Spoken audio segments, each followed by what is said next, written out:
하나님 감사합니다. 이 시간에도 주의 음성 듣기 원합니다. 주님 말씀해 주시고 이 시간에 말씀 전하고 듣는 가운데 모든 해방하는 어둠의 권세들 우리 안에 강팍함과 완악함과 하나님 대적과 높아진 모든 이론과 얽매임과 묶인 것들 예수님의 이름으로 파쇄되고 떠나갈지어다.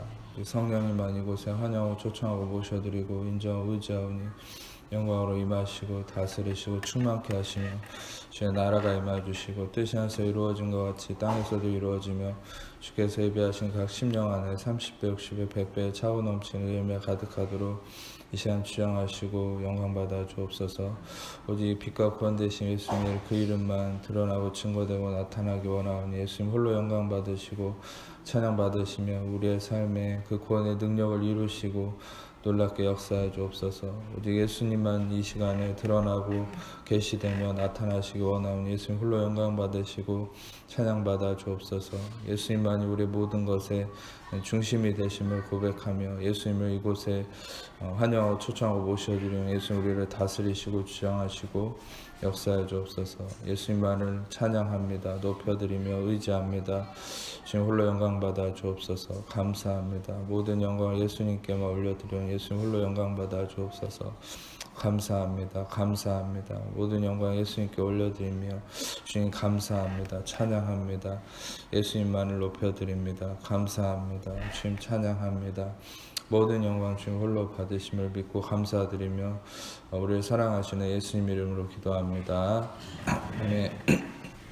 우리가 제가 여러분들에게 한 가지 좀 귀한 말씀을 나누고 넘어가고 싶은데 우리가 하나님의 말씀을 이제까지 여러분들이 수많은 말씀들을 듣고 또 교회 생활을 해오고 여러분들이 많은 설교를 들어왔겠지만 여러분들이 정말 오해하는 부분들이 있습니다. 그 사람이라는 게 익숙한 것을 떠난다는 게 참 쉽지 않죠. 그것이 좋은 거든 나쁜 거든. 근데 좋은 것을 떠난다는 건 아쉬운 거지만 나쁜 것을 떠나는 것을 아쉬워하는 것에 대해서 그것이 가장 안타까운 일인 것이에요. 정작 진리의 길, 정말 정확한 길을 보여주는데 내가 익숙한 것이 있기 때문에 그 새로운 것이 옳은 것이지만 그것을 향해 떠나지 못한다. 그것이 인간의 가장 큰 슬픔이고 가장 큰 연약함 중에 하나라고 할 수 있습니다.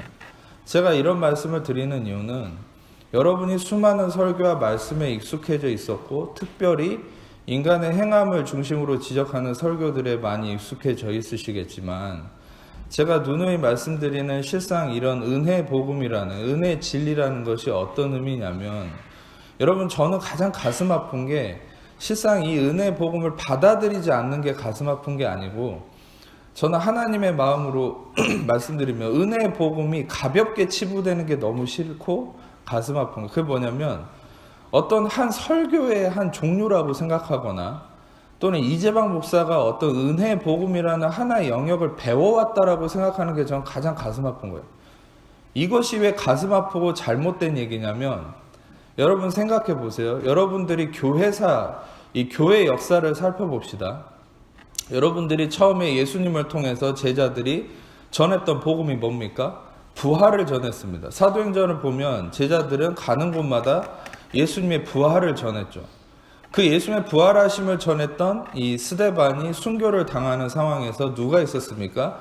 사울이라고 하는 사람이 스데반의 옷을 들고 있었죠. 스데반이 돌 맞아 죽는 순간에 스데반은 그때까지도 부활을 전했습니다. 그런데 이후에도 사도들은 부활을 전했는데 갑자기 하나님의 택하심이 어디로 임하냐면 바울에게 임해요. 사울이었던 바울이 그 율법주의자고 예수 믿는 사람들을 부활을 전한 자들을 죽이고 핍박했던 이 사울이 바울이 되죠. 다메섹에서 예수님을 만나고 그가 변화돼서 그는 바울로 바뀝니다. 그래서 바울이 돼서 이 사람이 어떤 일이 일어나냐면 이 사람이 부활을 전하는 그 계시 이후에 갈라디아서 1장에 얘기한 것처럼 사람에게 배운 것도 아니고 받은 것도 아니고 내가 너에게 전한 복음은 그리스도의 계시로 말미암은 것이다. 그러면서 바울은 이제 그때부터 자신의 복음을 뭐라 얘기하냐면 Gospel of Grace, Word of Grace라고 얘기해요. 은혜의 복음이다. 은혜의 말씀이다. Undeserved favor, Unmerited favor라고 일컫는 넘치는 은혜, 자격 없는 자에게 주시는 호의, 은총, 이런 기반을 통한 말씀을 얘기를 합니다. 그게 바로 바울을 통한 계시죠. 그리고 놀라운 것은 성령께서 그 바울의 글들을 신약의 모든 교리서의 4분의 3으로 채택하고 사도들이 전했던 그 부활의 복음조차 뭘로 바뀝니까? 바울이 전한 은혜의 말씀과 은혜의 복음으로 모든 교리가 바뀌기 시작했어요. 그래서 모든 소아시아의 바울이 지었던 교회들은 이 율법에 찌들어 있던 예루살렘 교회의 망함과 더불어서 바울이 전했던 은혜 복음으로 말미암은 교회들이 그 예루살렘 교회를 세워가고 지금에 이루어졌던 모든 교회의 기반은 은혜 복음을 통한 세워진 바울의 교리로 인한 교회들이라는 것이죠. 여러분, 그런데 중요한 것은 그 은혜 복음으로 인해서 교회가 부흥했던 것이 로마에 국교화되면서 이 콘스탄티누스 황제가 정치적으로 이교도와 기독교의 모든 걸 수용하면서, 이게 정치적인 요건이었어요. 이 환심을 얻기 위해서 그 모든 것을 통합하면서 어떻게 됐습니까? 기독교는 이교도와 합쳐져서, 그래서 지금의 부활절로 어떻게 보면 이교도의 풍습이 그대로 이어진 거예요. 그러니까 태양신을 섬기는 로마의 이교도들과 기독교의 문화가 섞인 겁니다. 그래서 그 가운데 많은 교리가 섞였어요. 인본주의, 율법적으로.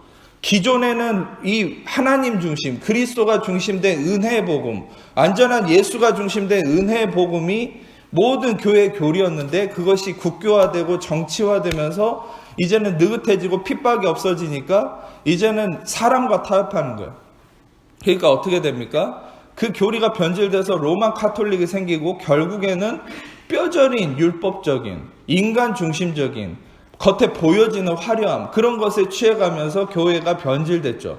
그래서 나중에는 심지어 면죄부까지 팔고 잘못된 구원론을 통한 연옥설까지 일어나면서 완전히 성경이 변질됐죠. 성경도 라틴어로 다 번역해놓고 사제들만 읽게 해놓고 모든 성도들은 성경을 모릅니다. 그러니까 모르니까 무식하니까 사제들은 잘못된 걸로 속이는 거죠. 거짓말로. 그러면서 면죄부가 생긴 거예요. 돈을 내고 죄를 갚는, 이런 말도 안 되는 일이 생긴 거예요. 그 가운데 누가 있었습니까? 그 가운데 루터라는 한 엘리트 사제가 있었어요. 어릴 때부터 율법적으로 집안에서 모태 카톨릭 신앙인 이 루터는. 그래서 그 루터가 뼈저린 율법주의 아래서 그 젊은 시절까지 심지어 수도원까지 들어가면서 이 사람의 갈등을 보였죠. 나의 죄를 어떻게 하면 해결할 수 있는가? 여러분, 우리는 지금 죄를 어떻게 해결하는지 알고 있는 거를, 그 당시에 루터는 그 진리가 계시가 되지 않고 가려져 있었기 때문에. 뭐 때문에 가려져 있습니까? 교회가 문이 닫혀져 있는 거예요. 영적 문이 닫혀져 있는 거예요. 교회가 율법을 따라간 거죠. 은혜 복음을 버리고. 그러니까 문이 닫혀져 있으니까 그 사제라고 하는 사람조차도 죄사함의 이 진리를 알지 못하는 거예요. 그러니까 로마 교황청을 무릎으로 기어 올라가는 이런 수행까지 하면서 자기를 고행했지만 아무런 결과를 얻지 못하고 고민하는 가운데 하나님의 계시와 은혜가 임해서 어떻게 됐습니까? 루터가 로마서 1장 17절을 보고 회심을 했죠. 복음에는 하나님의 의가 나타나서 믿음으로 믿음에 이르게 하나니 오직 의인은 믿음으로 말미암아 살리라. 아멘. 루터가 이 말씀을 통해서 변화가 되고, 실상 그 이전에도 여러분이 아셔야 될 거는 어거스틴이라는 사람이, 교부가 하나님의 은혜의 계시, 즉 바울을 통한 은혜의 계시를 받아서 은혜의 진리를 계속 제자들에게 흘려보냈죠. 은총론이라는 책을 읽어보면 여러분이 좀 많은 깨달음이 있을 거예요. 그리고 루터도 그렇고 칼빈도 그 이외 많은 이 종교 개혁자들은 은혜 복음에 기반을 둔 이 교리를 계속 전하기 시작했고, 실상 이 종교 개혁을 일으켰던 이 루터는 종교 개혁의 세 가지 의미가 뭡니까? 솔라 피데, 솔라 그라치아, 솔라 스크립투라. 그건 뭡니까? 믿음, 은혜, 말씀, 이 세 가지가 종교 개혁의 모든 중심이거든요. 그러니까 여러분이 알아야 될 건, 종교 개혁이라는 건 단순히 카톨릭에서 리폼드 처치가 나온 것이 종교 개혁이 아니라, 여러분 이 중심을, 본질을 살펴봐야죠. 종교 개혁은 무엇을 위한 개혁입니까? 믿음, 은혜, 말씀을 위한 개혁이죠. 그 당시에 하나님이 역사를 주관해서 구텐베르크 활짝 인쇄술을 개발하게 해서 그 당시까지 성경을 알지 못했던 평민들에게 이 독일어로 루터가 성경을 번역해가지고 인쇄술이 발달하니까 모두가 성경을 읽게 해서 성경을 직접 보게 했잖아요. 말씀의 눈이 열렸잖아요. 근데 말씀의 눈이 열리는 게 무엇에 대한 개혁이냐는 거예요. 여러분이 이걸 알아야 돼요. 성도들로서 여러분이 이걸 알아야 됩니다. 은혜 복음이 단지 하나의 개념이고 하나의 교과목이라고 생각하면 안 돼요. 여러분 루터가 방금 루터 얘기를 했지만 종교개혁 얘기를 했지만 종교개혁은 무엇을 위한 개혁입니까? 바로 은혜의 혁명인 거예요. 은혜를 향한 발걸음인 거예요. 은혜의 개혁인 것이에요. 아멘. 아멘. 여러분이 아셔야 될 건 요한복음 1장에서도 얘기했잖아요. 요한복음은 실상 제가 전에도 언급했지만 로마서를 바울이 은혜의 진리를 변증하기 위해서 썼던 로마서가 제자들에게 흘러가면서 제자들이 율법화 되니까 그 변질됨을 사도 요한이 보고 안타까워서 이 사도 요한이 다시 은혜의 진리를 정립하기 위해서 쓴 게 요한복음이에요. 공관복음하고는 기반이 다릅니다. 그러니까 요한복음 1장부터 은혜와 진리에 대한 개념을 얘기하잖아요. 율법은 모세로부터 왔지만 은혜와 진리는 예수 그리스도로 말미암았습니다. 아멘.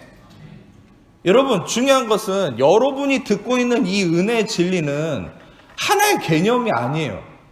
애초부터 그리스도가 바울을 통해서 이 교회에 또 이 세대에 이 마지막 때에 하나님이 부활의 복음 이후에 계시된 바울이 얘기했던 하나님의 성령이 계시한 바로 그 복음이 그 말씀이 은혜 복음이고 복음은 은혜 복음에 다른 게 없다고 그랬어요. 갈라디아서 1장에 뭐라고 했습니까? 내가 너에게 전한 복음 이외에 다른 복음을 전하는 자들은 저주를 받을 거다. 근데 그 다른 복음이라고 얘기할 때 그 헬라어는 헤테로스라고 썼는데 그 헤테로스는 모양도 다르고 종류도 다르고 질도 다른 완전 다른 걸 얘기하거든요. 근데 그 다른 복음이 뭡니까? 여러분이 들어왔던 행함이 중심된 사람이 중심된 여러분 그리스도가 중심된 것이 아닌 말씀을 바울은 다른 복음이라고 얘기한 거예요. 그러면 바울이 얘기하는 우리가 들어야 되는 복음은 뭡니까? 그것은 바울이 얘기하는 은혜의 복음이죠. 사도행전 20장에 말씀한 20장 24절에 얘기한 것처럼 나의 달려갈 길과 주 예수께 받은 사명 곧 은혜의 복음을 Gospel of Grace 은혜의 복음을 증거하면은 나의 생명을 조금도 귀한 것으로 여기지 아니하노라. 아멘. 사도행전 20장에 바울이 언급한 내용은 뭔지 아세요? 그 당시에 목사들을 모아놓고 세미나를 열어서 이 설교한 내용입니다. 사도행전 20장은. 그러니까 목사들, 리더들한테 하는 내용이 얼마나 중요하겠어요. 근데 자기의 소신을 밝히는데 뭐래요? 자기는 은혜의 복음을 전하는 자다. 그리고 20장 그 30절 중반에 지금 내가 여러분을 주와 및 그 은혜의 말씀에 부탁하노니 그 말씀이 여러분을 능히 든든히 세우사 거룩하게 하시며 입은 모든 자 가운데 기업이 있게 하시리라. 아멘. 여러분 바울이 전한 것은 은혜의 복음이고 은혜의 말씀이죠. 그것이 바로 부활하신 예수님이 바울에게 계시하신 것입니다. 아시겠습니까? 여러분이 저는 이 은혜의 복음을 받아들이든 안 받아들이든 여러분 중요한 것은 저는 은혜의 가치가 떨어져서는 안 된다고 생각해요. 실상 왜 은혜 복음을 얘기할 때 저것도 복음의 한 종류인가 보다 뭐 어디 교회에서 부활 복음 얘기하는 거 보니까 근데 여러분 왜 은혜 복음을 얘기할 때 여러분들이 은혜 복음을 하나의 종류로 치부해 보는 줄 아십니까? 그것은 은혜라는 이 단어 은혜라는 이 개념이 교회 안에서 너무나 땅바닥으로 천박하게 짓밟혀져 있어서 그래요. 여러분 제가 저번 주에도 성령님의 감동으로 열변을 토했잖아요. 은혜는 가벼운 것이 아니다. 우리가 받아들이고 우리가 알고 있는 은혜라는 건 뭡니까? 이 은혜라는 건 어디서 주는 상장 이름이 아니에요. 교회에서 얘기하는 뭐 은혜롭게 합시다, 뭐 은혜 받았습니다 이런 개념이 아니에요. 은혜는 하나님의 아들이 살이 다 찢겨 나가고 피를 다 쏟아가면서 대가가 치러져서 우리에게 선물로 주어진 게 그게 은혜인 것이에요. 아멘. 아멘. 내가 대가를 치를 수 없기 때문에 여러분들이 생각해 보세요. 우리가 태양을 받고 물을 먹는 거에 대해서 대가 치르고 먹는 사람 있습니까? 대가를 치를 수 없죠. 왜? 그 가치가 너무 크니까. 그러니까 내가 대가를 치를 수 없는 거예요. 내 죄에 대한 대가도 내가 치를 수 없죠. 그 대가가 너무 크기 때문에. 그래서 예수님이 하나님의 아들이 대가를 치러줬기 때문에 우리는 값없이 얻는 거죠. 그게 선물로 표면적으로는 선물이지만 그 대가가 치러졌다라는 사실이고 그 대가가 이 온 우주를 뒤덮을 그 이상의 하나님의 아들의 피의 대가이기 때문에 여러분 우리는 그 은혜가 가벼운 것이 아니라고 얘기할 수 있다는 거죠. 아멘.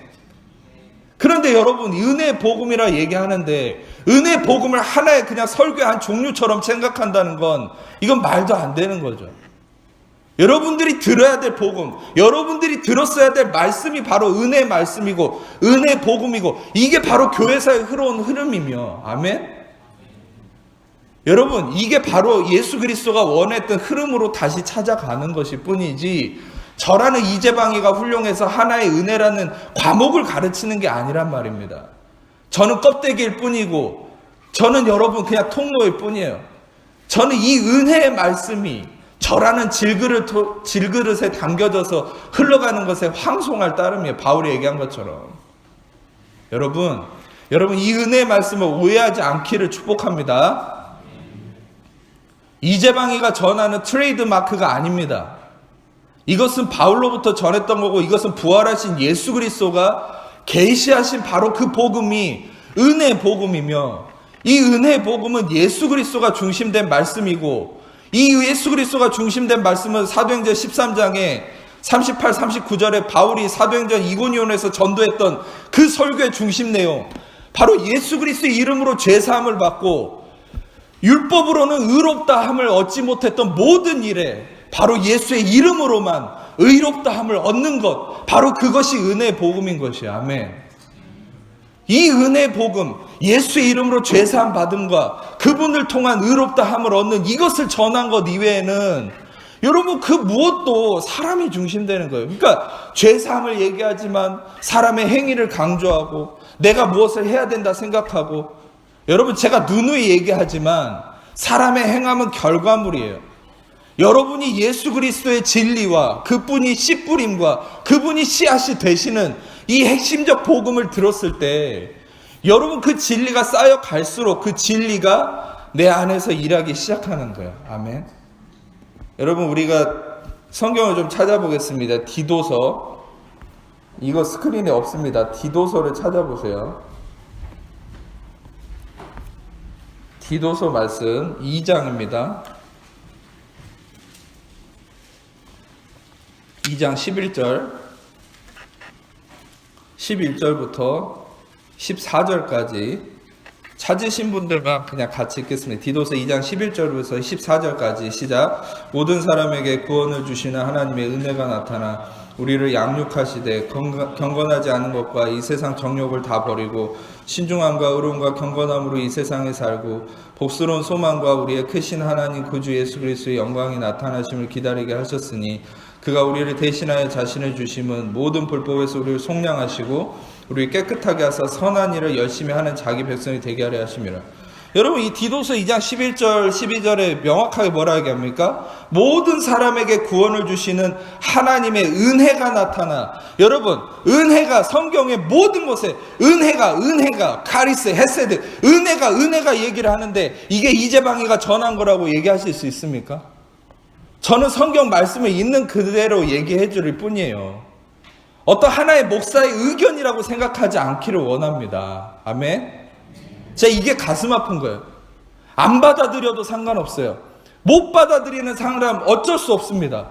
그런데 이걸 하나 이재방이가 전한 거라고 얘기하면은 이거는 하나님을 모독하는 거예요.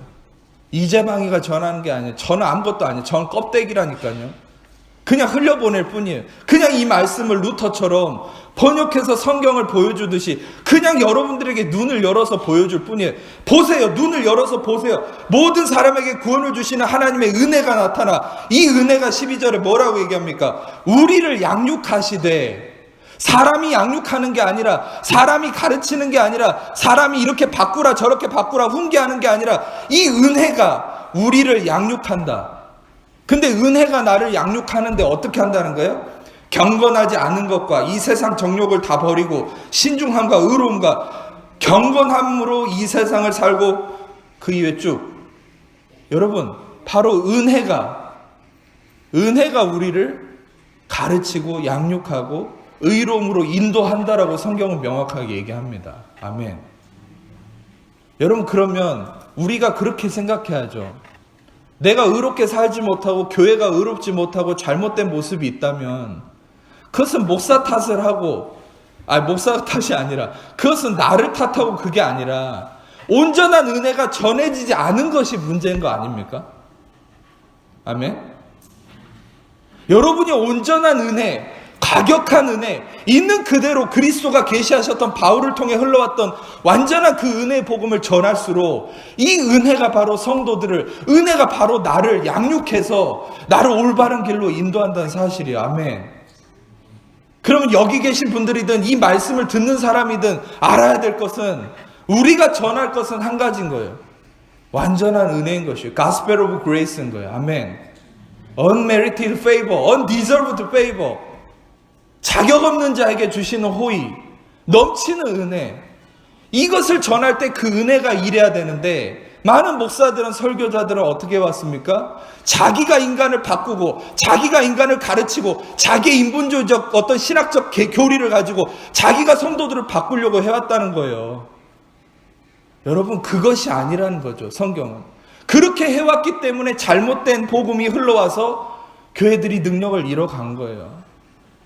결국 제가 교회사를 얘기했던 것도 여러분들이 그런 걸 알아야 됩니다. 신학생들만 아는 게 아니에요. 신학생들도 이런 원리를 모릅니다. 신학교 7년 다니면 뭐예요? 여러분, 이런 것도 모르는데 맨날 철학이나 인문학이나 공부하지 신학교에서 그런 거 제대로 공부 안 합니다. 중요한 건 여러분들이 알아야 돼요. 여러분 개개인이 어떻게 해서 은혜의 복음이 흘러왔는지, 그것은 어떻게 해서 흘러왔습니까? 바로 흘러가다가 변질되고, 가다가 변질되고, 변질될 때마다 하나님 사람들을 통해서 다시 은혜를 회복하고 일으키고. 여러분, 우리가 알아야 될 것은, 여러분들이 익숙한 것을 떠나는 건 힘들 수 있지만 그 익숙한 것을 떠날 때 여러분들 눈앞에 있는 것이 진짜 말씀이고 진리라면 떠나야 됩니다. 아멘.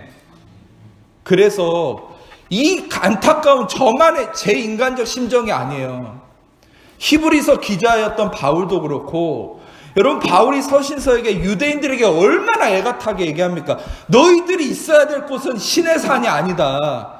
약속 있는 여자를 통해서 세워진 시온산으로 너희들을 옮겨졌다. 약속 있는 자, 그리스도를 통한 은혜의 장소 시온산으로 옮겨야 되는데 왜 자꾸 신의 산으로 돌아가려고 하냐는 거예요.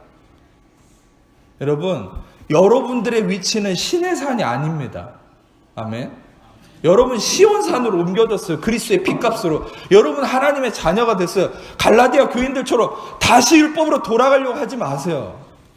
다시 행함으로 돌아가려고 하지 마세요. 저는 여러분 이재방이라는 이 인간은 기억되지 않기를 원해요. 여러분들이 저라는 인간은 생각하지 않아도 됩니다. 근데 제가 가슴 아픈 건 이 은혜의 복음이 여러분들에게 하나의 설교의 일환으로, 하나의 어떤 원리의 일환으로 떨어지는 것은 저는 안타까워서 보지 못하겠어요. 여러분, 중요한 것은 이 은혜의 복음의 핵심은 뭡니까? 이게 바로 교회를 통해서 하나님이 말씀하려고 했던 바로 성경의 그 말씀 그대로예요. 아멘. 아멘.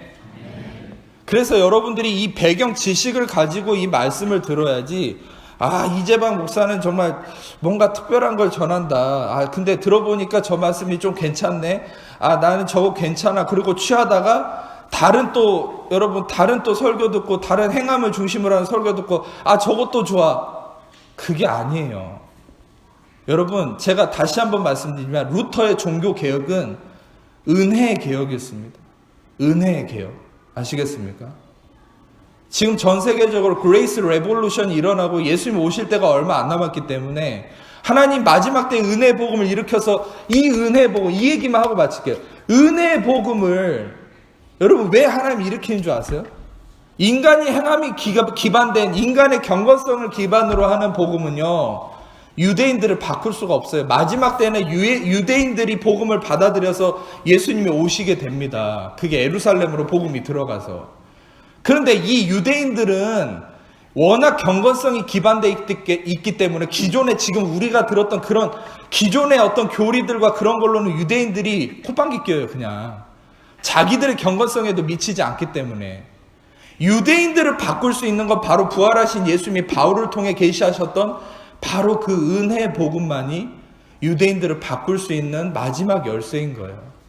그래서 마지막 때 그레이스 레볼루션을 일으키는 거고, 여러분들이 이 마지막 때를 살면서 예수님을 기다리는 가운데 우리는 그 은혜 복음으로 깨어 있어야만 한다는 사실이에요. 아멘. 아멘. 여러분들에게 얘기 드리고 싶은 것은 여러분들이 어떤 상황에서도 이 은혜라는 진리가 가벼운 것이 아니라는 것을 좀 아시기를 축복합니다. 그리고 은혜 복음의 핵심은 오직 예수 그리스도가 핵심된다는 사실을 아셔야 됩니다. 아멘.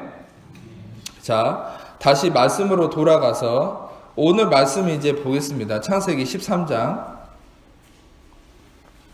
자, 창세기 13장 말씀을 보시면 오늘 말씀은 이 아브라함과 롯이라는 사람이 등장하죠. 아브라함은 이 롯과 함께 거주했었습니다. 본토 친척 아비집을 떠나서 아브라함이 롯과 함께 나왔어요. 어떤 면에서는 본토 친척 아비집을 떠난다는 것은 혼자 나와야 되는데 아버지, 데라, 또 친척들 다 데리고 나왔어요.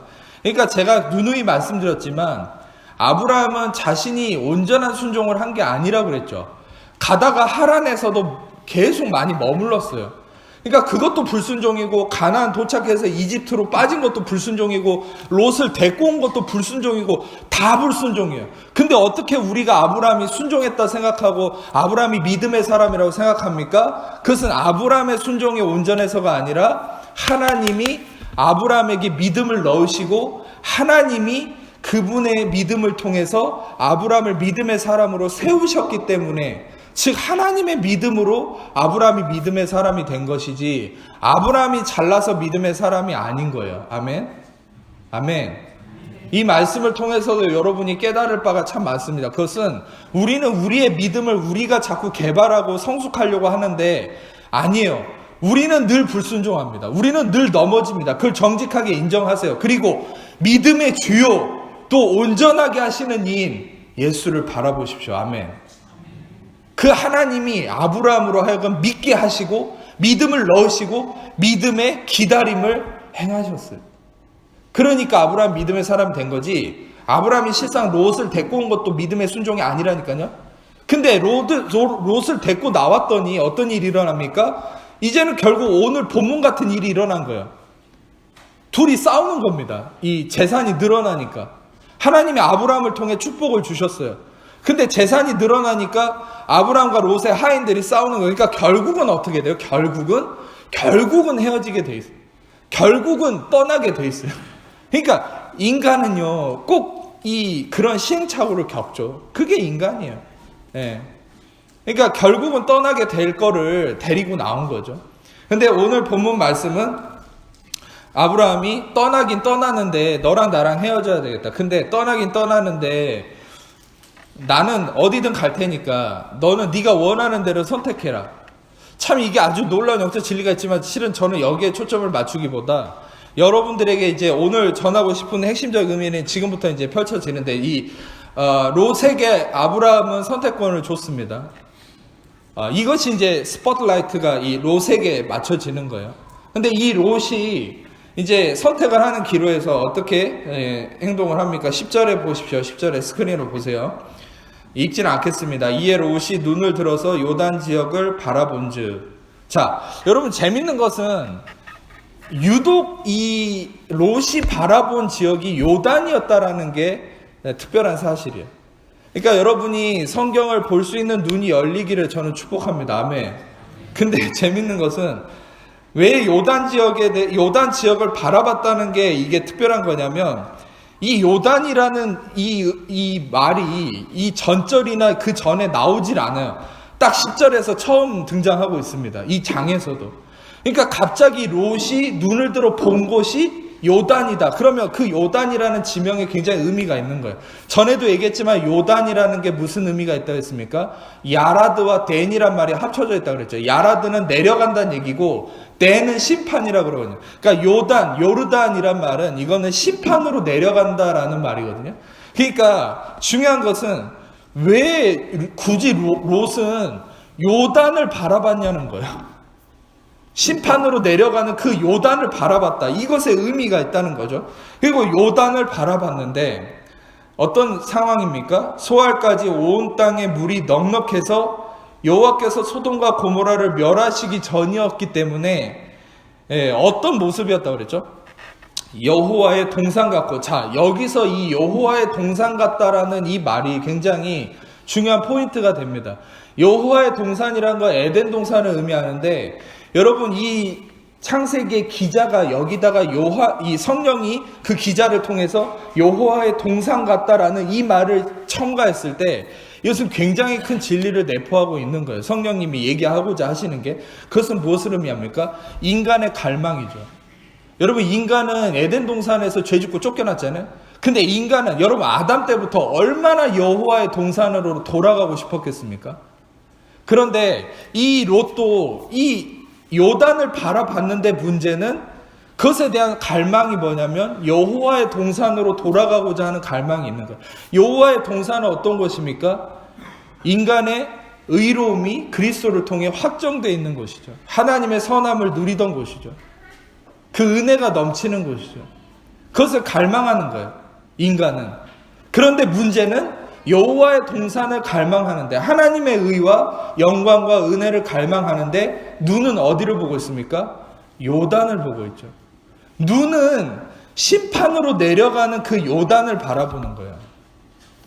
자, 여러분 중요한 것은 11절에 또 넘어가면은 롯이 요단 온 지역을 택하고, 이것을 심지어는 택했다고 그러죠. 자기가 이제 택했습니다. 이건 선택한 겁니다. 선악과를 선택했듯이 롯이 이 요단을 택합니다.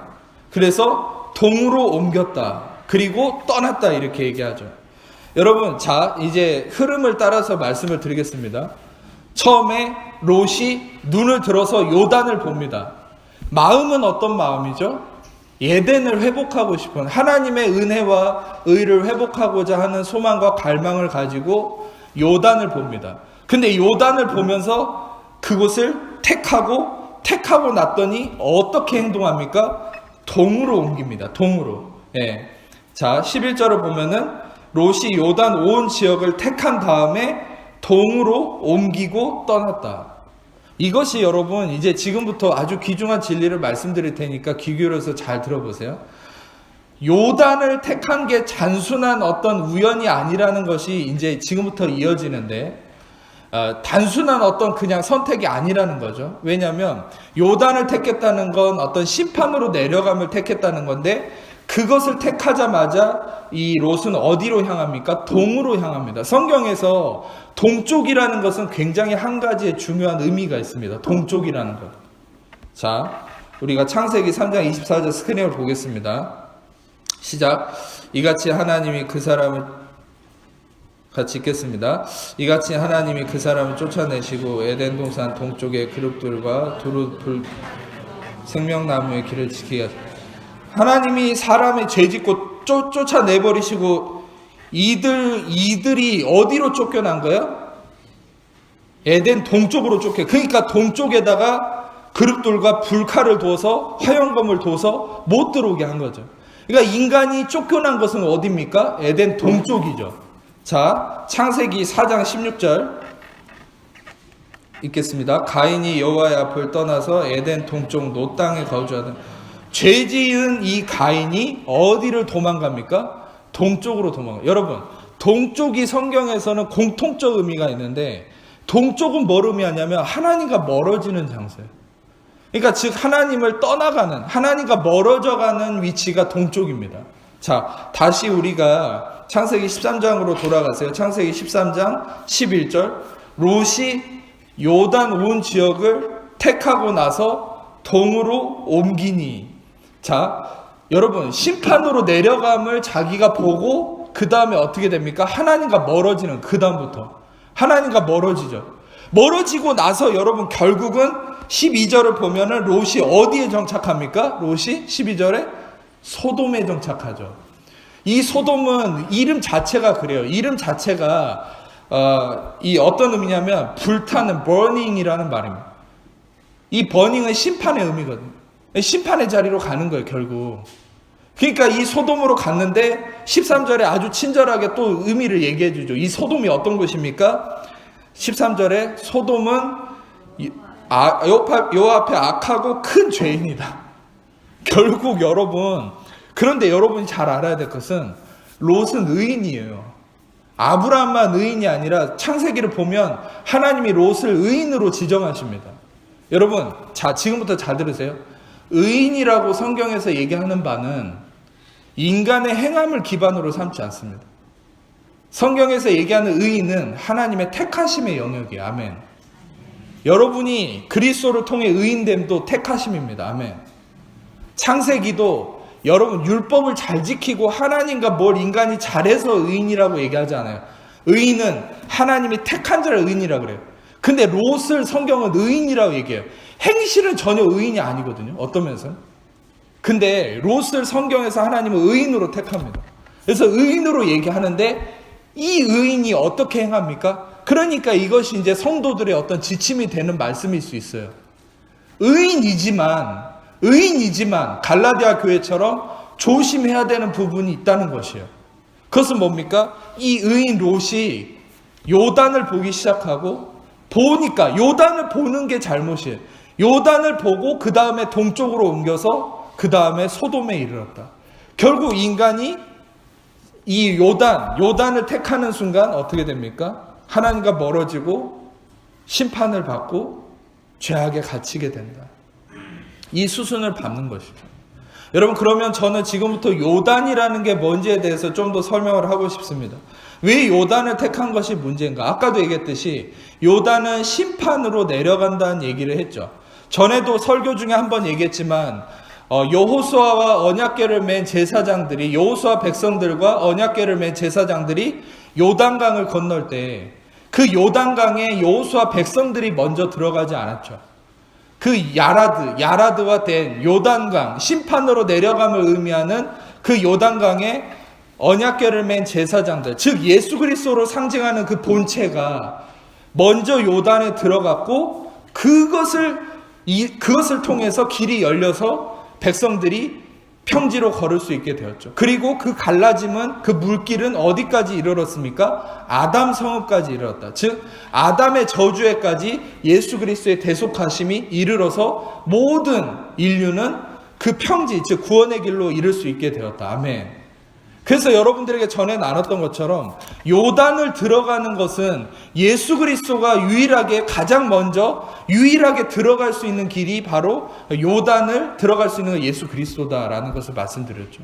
우리가 수많은 말씀들을 통해서 속죄함의 십자가는 오직 예수 그리스도만 질 수 있는 것이다. 인간이 지는 십자가는 강도, 예수님의 두 양옆에 서 있는 강도처럼 자기의 죄 때문에, 죄의 삭은 사망이라고 얘기한 것처럼 자기의 죄 때문에 자기가 십자가를 지는 것은 강도의 십자가예요. 근데 속죄의, 남을 의롭게 하고 구원에 이르게 하는 속죄의 십자가는, 대속의 십자가는 오직 예수 그리스도만이 질 수 있다 얘기했죠. 아멘. 그러니까 요단도 마찬가지예요. 요단도 오직 예수님의 언약궤만 먼저 들어갈 수 있는 거예요. 그런데 여러분 지금 롯을 보세요. 이 롯은 자기가 요단을 택했습니다. 자기가 심판을 택했습니다. 자기가 심판으로 들어가기를 결정했어요. 그러니까 어떻게 됩니까? 그것이 동쪽으로, 즉 쫓겨나는 삶, 하나님과 멀어짐이 일어나고 결국에는 심판의 자리에 거하고 결국에는 죄악의 문제 가운데 거하게 되는, 이게 바로 성도의 삶의 수순이에요. 성도들이 그리스도를 통한 대속하심을 믿고 자기 행위와 상관없이 예수님의 죄값을, 그 대속하심을 믿음으로 의롭다함을 누리며 살면 여러분 은혜를 누립니다. 아멘. 그런데 이 요단을 택했던 롯처럼 자신을 자기가 심판하고 자기가 정죄하면 하나님과 멀어지고 결국에는 그것 때문에 또다시 죄악에 빠지는, 죄악에 더 들어가게 되는, 다시 말하면 의인이지만 죄악 속에 살게 되는 그런 모습을 나타내게 된다는 거예요. 여러분, 자, 우리가 창세기 13장에 12절에 아브라함을 봅시다. 12절에 아브라함을 보시면은 아브라함은 가나안 땅에 거주했다 이렇게 얘기하죠. 이 가나안이라는 이름도 참 재밌습니다. 가나안 땅이라는 말은, 가나안은 커나안이라는 히브리어인데 이것은 낮은 땅이라는 얘기예요. 그리고 이 커나안이라는 이 말은 어디서 왔냐면 카나라는 히브리어에서 왔어요. 이 카나라는 말은 뭐냐면 겸손하다, 낮춘다는 얘기예요. 여러분 또 이 말씀을 들으시면 그러면 아브라함은 겸손하게 살았구나. 겸손하게 사는 것이 의인의 삶인가? 아니라는 것이죠. 제가 전에 예수님의 어떤 수고하고 무거운 짐진 자들을 다 내게로 오라 이 말씀을 전하면서 참된 겸손의 의미를 얘기했죠. 헬라어로는 타페이노스. 타페이노스가 어떤 의미라고 그랬죠? 들어 누워있는 모양을 얘기한다고 그랬죠. 그런데 이 타페이노스는 유일하게 우리를 위해서, 인류를 살리기 위해서 들어 누워 계시는 십자가에 들어 누우신 예수님을 의미한다고 그랬죠. 그리고 그 예수님의 십자가에 들어 누우심만이 온전한 겸손이라고 얘기했습니다. 아멘. 여러분, 우리에게 있어서 겸손은 우리가 낮추는 것이 겸손이 아니라 예수님의 낮아지심을 의지하고 예수님이 나를 살리시기 위해서 십자가에 낮게 들어 누워있는 것을 바라보고 그것을 의지하는 삶이 바로 겸손한 삶입니다. 아멘. 그리고 예수님만이 온전한 겸손한 분이라고 인정할 수 있어요. 그러니까 이 가나안에 이 아브라함이 머물렀다는 건 뭡니까? 롯과는 상반되죠. 롯은 화려한 곳, 화려하지만 어떤 곳이라 했죠? 자기를 심판하고 자기를 정죄하는 장소. 요단을 통해서 동쪽으로 빠지고 소돔으로 빠지고. 그러나 아브라함은 반대죠. 아브라함은 가나안에 머물렀죠. 그 가나안은 바로 예수님이 낮게 들어누워 있는 바로 십자가의 자리였던 것이. 아멘. 십자가의 대속하심을 의지하는 자리. 내가 어떤 면에서는 교만이란 건 무엇입니까? 내가 나를 속죄하고 내가 대가를 치르려고 하는 게 그게 교만인 거예요. 그런데 겸손은 내가 대가를 치를 수 없음을 인정하는 거죠. 오직 예수님만이 대속하시고 나의 모든 걸 용서하셨음을 믿고 의지하며 그분의 십자가 아래 머무르는 것. 참된 겸손이 이루어진, 타페이노스가 이루어진 그 십자가의 자리에 머무르는 것이 바로 이 아브라함이 가나안 땅에 머물렀다 하는 이 의미로 나타나고 있다는 것이죠. 자, 그래서 여러분, 아브라함과 상반되게 롯은 이 자신을 심판하고 자신을 정죄함을 통해서 이 하나님의 의에 이르지 못하고 결국은 죄악과 문제에 빠져서 롯의 결론은 어떻게 됩니까? 결국엔 소돔과 고모라를 하나님이 벌하실 때도 여러분 재밌는 사실을 알려드릴게요. 여러분, 예수님이 구약에는 예수님이 자주 등장을 하셨어요. 근데 그 예수님을 등장시킬 때는 더 맨이나 어떤 특별한 인물로서 등장을 시키는데 천사들과 함께 등장할 때도 있고 혼자 등장할 때도 있거든요. 근데 아브라함을 찾아갔을 때 예수님이 두 천사와 함께 세 명이 아브라함을 찾아갔을 때 아브라함이 그들을 영접하죠. 근데 그 가운데 계신 분이 어떤 성경적 근거로 예수님이거든요. 그런데 그 아브라함을 찾아갔다가 나중에 소돔과 고모라의 하나님의 멸망을 예언하기 위해서 갈 때 롯을 찾아가거든요. 이 이후의 얘기에. 근데 롯을 찾아갈 때는 2명밖에 안 갑니다. 그 2명 사이에는 예수님 빠져 있어요. 그러니까 그 2명 천사가 가요. 그러니까 다시 말하면 재앙을 예언하기 위해서 가는 거죠. 예수님은 축복을 예언하시기 위해서 오시고 재앙을 예언하는 곳에는 예수님이 가지 않아요. 그러니까 이것도 아주 귀중한 의미가 있어요. 그러니까 롯에게는 예수님이 찾아가지 않습니다. 나중에. 롯이 계속 소돔에 머무르니까. 여러분, 제가 어떤 면에서는 아까 초도에도 얘기했듯이 여러분이 은혜의 복음을 통해서 이전에 익숙했던 그것이 말씀이 아니라면, 그것이 은혜의 진리, 하나님이 말씀하고자 했던 성경적 근거가 아니라면 아무리 익숙한 것이라도 떠나야 된다고 그랬죠. 어디로 떠납니까? 시온산으로, 은혜의 자리로, 십자가의 자리로 와야 된다고 그랬죠. 아멘.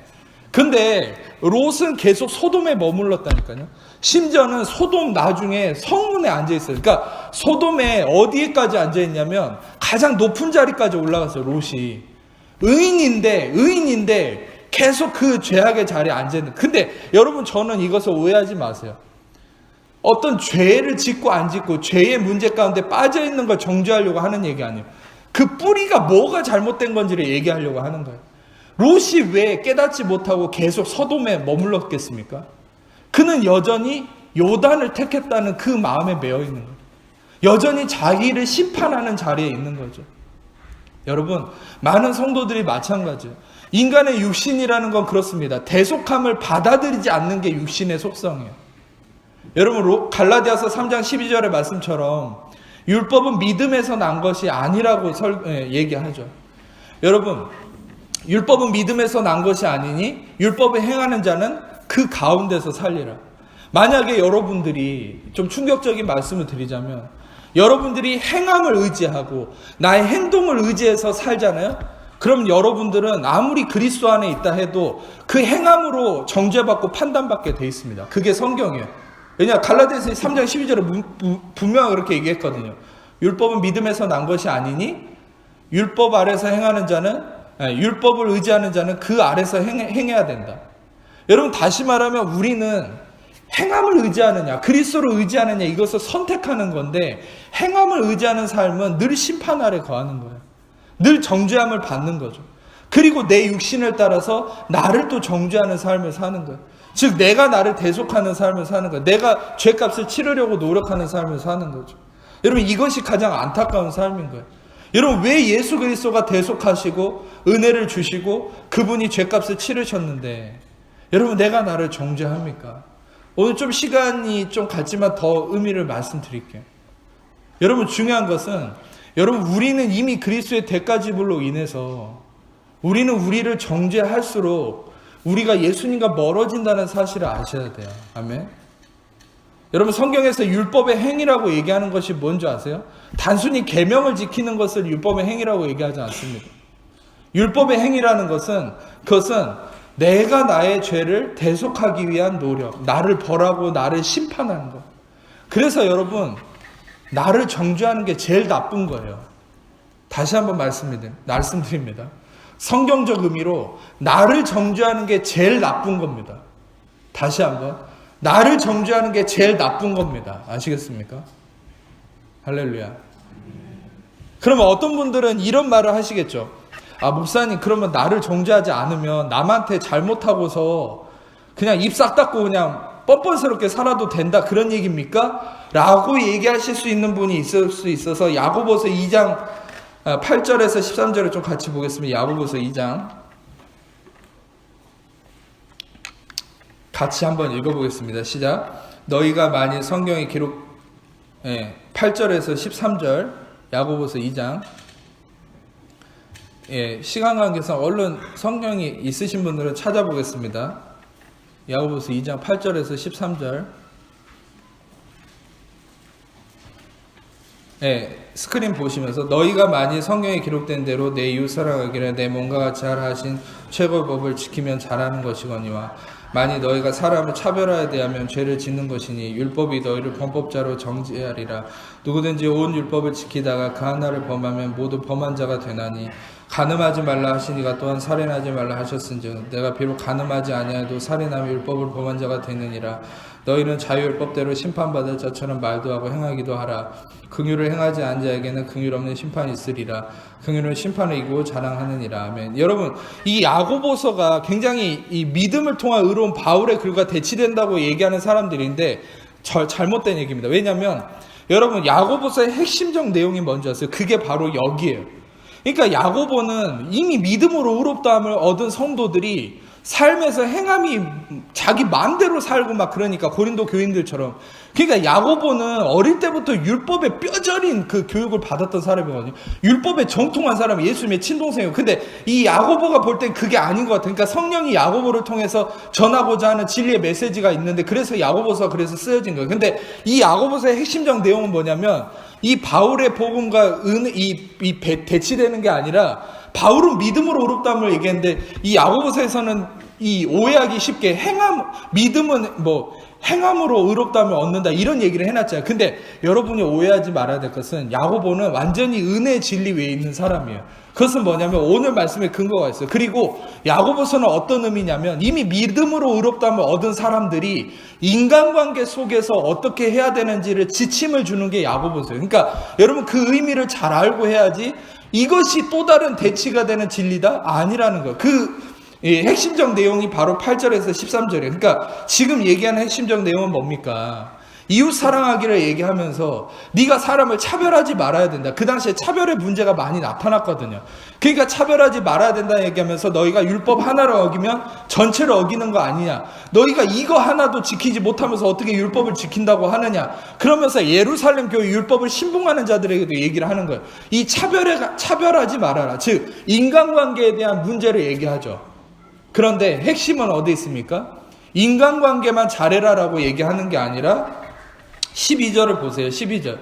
야고보서 2장 12절을 보면 너희는 자유의 율법대로 심판받을 자처럼 말도 하고 행하기도 하라. 여러분, 자유의 율법이라는 것은 의미상 좀 언밸런스합니다.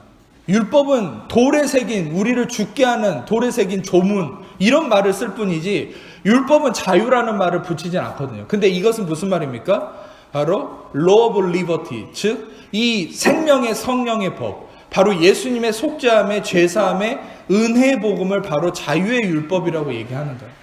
그래서 우리가 어떻게 된다는 거예요? 은혜의 복음을 받아들이고 은혜의 복음의 기반이 세워질수록 우리는 이웃을 사랑하게 되고 이웃을 섬기는 자가 된다라고 얘기하는 것이죠. 제가 얘기 드리려고 하는 핵심은 어떤 분들은 오해할 수 있어요. 나를 정죄하면 안 된다. 그 얘기하니까 그럼 목사님 이웃에게 피해를 주고도 뻔뻔스럽게 살아도 됩니까? 여러분, 오히려 자기 정죄감이 가득한 사람이 남을 더 힘들게 해요. 그거 아십니까? 자기를 정죄함이 심할수록 부부도 더 많이 싸우고 자녀도 더 힘들게 하고 자녀도 정죄감이 가득할수록 부모를 힘들게 합니다. 그리고 이웃 간의 관계, 사회 문제도 마찬가지예요. 모든 범죄자들은 뼛속부터 정죄감에 쪄들어 있어요. 여러분, 바로 이 정죄감이 사람을 망치는 겁니다. 관계를 깨트리는 겁니다. 그런데 여러분, 지금 얘기했던 이 인간관계의 핵심을 얘기하는 야고보가 뭘 얘기하는 거예요? 자유의 율법대로 심판받을 자처럼 말도 하고 행하기도 하라. 이게 뭡니까? 너희가 은혜의 복음 안에 있는 사람의 그 기반을 가지고 인간관계를 이루어 가라라는 거예요. 아멘. 너희가 은혜의 복음을 깨달을수록, 은혜의 복음을 말하고 그대로 행할수록 은혜의 진리가 너희를 인간관계 속에서 온전히 이루어 간다는 거예요. 아멘. 야고보조차도 이렇게 얘기하고 있어요. 여러분, 중요한 것은 나를 정죄하는 것만큼 최악이 없습니다. 여러분, 근데 우리는 나를 자꾸 심판하려 하죠. 나를 정죄하죠. 여러분, 마지막으로 말씀을 좀 몇 가지만 나누고 마무리하겠습니다. 여러분, 우리가 예레미야 말씀 14장을 잠깐 보겠습니다. 예레미야 14장 13절만 좀 읽겠습니다. 13절. 예레미야 14장 13절. 같이 읽겠습니다. 이에 내가 말하되 슬퍼도소이다. 주 여호와여 보시옵소서. 선지자들이 그들에게 이르기를 너희가 칼을 보지 아니하겠고 기근은 너에게 이르지 아니할 것이라. 내 이곳에서 너에게 확실한 평화를 주랴. 예레미야 시절에 거짓 선지자들을 얘기하는 건데, 거짓 선지자들이 여러분, 하나님이 이스라엘을 심판한다 그러니까 거짓 선지자들은 아니다, 평강이 할 거야. 우리는 아무 재앙이 없을 거다. 이 거짓 선지자들이 이런 얘기를 하는 거예요. 거짓 선지자들의 이 평강은 무엇을 근거로 하는 겁니까? 여러분, 바로 세상의 모습이에요. 자기 정죄함. 여러분, 우리는 그리스도 안에서 확실한 평강을 얘기하잖아요. 세상 나가보세요. 정말 쓸데없는 막연한 낙천주의, 막연한 낙관주의, 뭐 다 잘 될 거야, 모든 게 잘 될 거야, 자기 최면입니다. 그거는 여러분, 무조건적 긍정이 다 좋은 건 아니에요. 그게 세상의 인본주의입니다. 여러분, 왜 무조건적 긍정을 하는 줄 아세요? 근거도 없어요. 될지 안 될지도 몰라요. 근데 왜 세상 사람들은 그냥 막연히 잘 된다고 얘기하는 줄 아십니까? 그것은 자기가 자기를 정죄하는 삶을 살기 때문에 그래요. 자기가 노력하면 잘 된다고 생각해요. 자기가 대가를 치르면 잘 된다고 생각해요. 여러분, 지금 거짓 선지자도 똑같은 거예요. 평강을 얘기하는데 하나님의 평강이 아니에요. 자기의 근거로, 자기들의 기준으로 평강을 얘기합니다. 여러분, 근데 이 반대로 누가복음 24장을 보겠습니다. 누가복음 24장 36절 같이 읽겠습니다. 시작. 이 말을 할 때 예수께서 친히 그들 가운데 서서 이르시되 너에게 평강이 있을지어다 하시고, 그 다음에 시한관계상 뛰어넘어서 39절에 40절까지 시작. 내 손과 발을 보고 나인 줄 알라. 또 나를 만져보라. 영과 너 보는 바와 같이 나는 있느라. 이 말씀을 하시고 손과 발을 보이신. 여러분, 예수님은 죄값을 다 치르고 부활 가운데, 부활의 영광 속에 나타나셔서 평안을 지어다, 평안을 선포하죠. 여러분, 거짓 선지자도 평안을 선포했고 예수님도 평안을 선포합니다. 뭐가 맞습니까? 거짓 선지자들의 평안은 왜 잘못됐습니까? 그것은 대가가 치러지지 않았어요. 죄에 대한, 어둠에 대한 대가가 치러지지 않았는데 자기들을 의지해서 평강을 선포한 거죠. 막연한 낙천주의죠. 그래서 하나님은 그들을 다 심판하러 다 징벌 하셨어요. 나중에 그 거짓 선지자들을.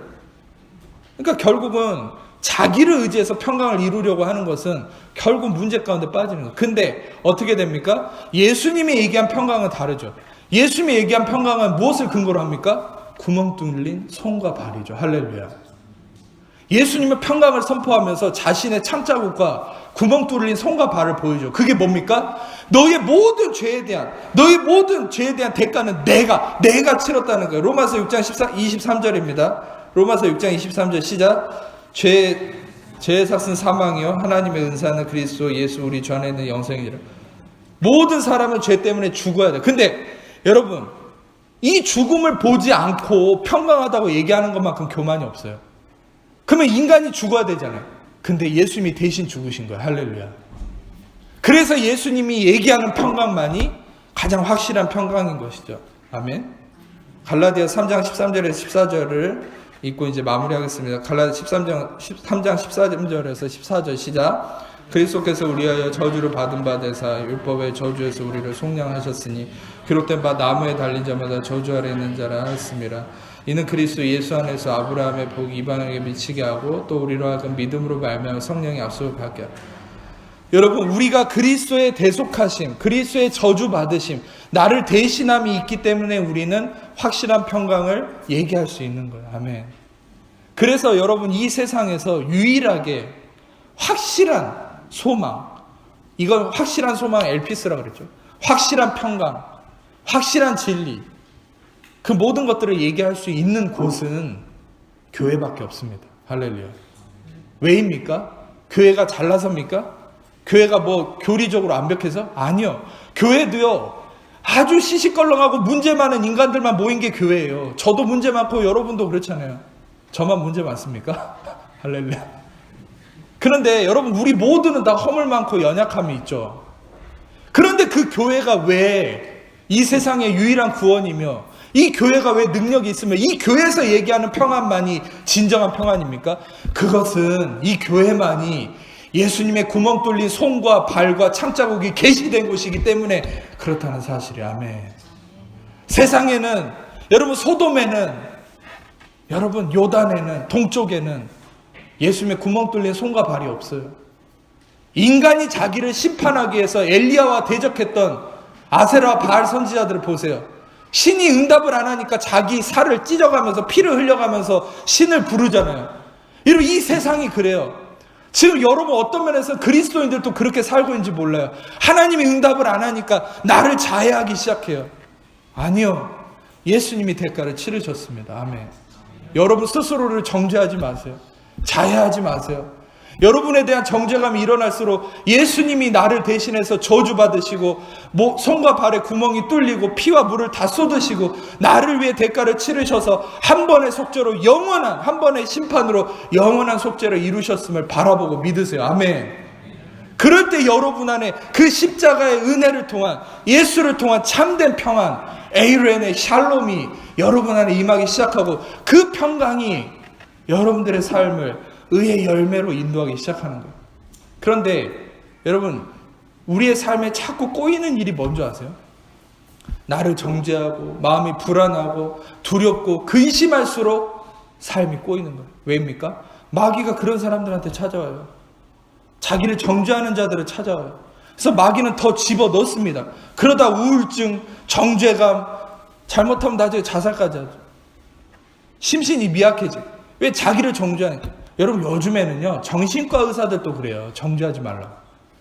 이게 성경적 근거인데, 그동안은 이 사이콜로지, 다시 말하면 이 심리학에서 인정 안 하다가 상담 심리에서 이제는 인정하기 시작했어요. 영성의 원리를, 복음의 원리를. 그래서 자기 정죄하지 말라고 그래요. 이 정신과 의사들도. 원래는 성경에 있는 의미잖아요. 아멘. 이게 바로 그리스도가 대속함을 이루셨기. 그러나 구약에서는 어떻게 해결했습니까? 일시적 동물의 제사로, 십자가를 의미하는 동물의 제사로라도 해결을 했죠. 어찌됐든 우리는 영원한 속죄를 이루신 예수님의 대속함이 있기 때문에 나를 정죄하는 요단을 택하면 여러분 하나님과 멀어지는 동쪽으로 가게 되고, 동쪽으로 가게 되면 어떻게 됩니까? 죄악의 심판의 소돔으로 빠져서 우리는 하나님과 멀어진 삶을 살 수밖에 없어지는. 그러니까 여러분, 우리가 다시 돌아갈 수 있는 길은 어디입니까? 마지막에 이거 놓치면 안 되는데 레위기 1장 16절입니다. 전에 얘기했던 대로 급한 일 있으시면 먼저 가세요. 레위기 1장 16절. 이거는 나누고 맞춰야 돼. 레위기 1장 16절 같이 읽겠습니다. 시작. 그것의 모이 주머니와 그 더러운 것은 제거하고 제단 동쪽 재버리는 곳에 던져. 그러니까 성막을 보면은 동서남북이 다 이 의식이 행해진 게 달라요. 아주 놀라운 영적 의미가 있어요. 근데 제단 동쪽에다가 꼭 재를 버리게 했거든요. 네시엔이라고 하는데 이 재는 뭘 의미하냐면 이거는 내 죄를 뒤집어 쓴 이 재물이 다 태워지고 나서 이 남는 것이 대시엔 죄입니다. 이것은 뭘 의미합니까? 예수 그리스도가 우리의 죄를 짊어지고 완전히 죄가 속해져서 다 심판이 이루어졌음, 다 태워졌음을 의미하는 거죠. 이 죄는 무엇을 의미하냐면 내 모든 죄와 허물이 십자가에서 이미 심판을 받고 해결되었다. 불의 심판을 이미 다 받았다라는 것을 의미하는 게 죄입니다. 그런데 그 죄를 어디다가 버리는 거예요? 동쪽에다가. 여러분, 왜 동쪽에다 버리는지 지금부터 의미를 얘기하고 마치겠습니다. 동쪽에다 버리는 이유는 여러분 해가 어디서 뜹니까? 해가 어디서 뜹니까? 동쪽에서 뜨잖아요. 오늘 설교 중에 유일하게 대답할 수 있는 한 가지 나왔죠. 동쪽. 근데 여러분 왜 동쪽에다가 죄를 버릴까요? 해가 뜨는 곳에.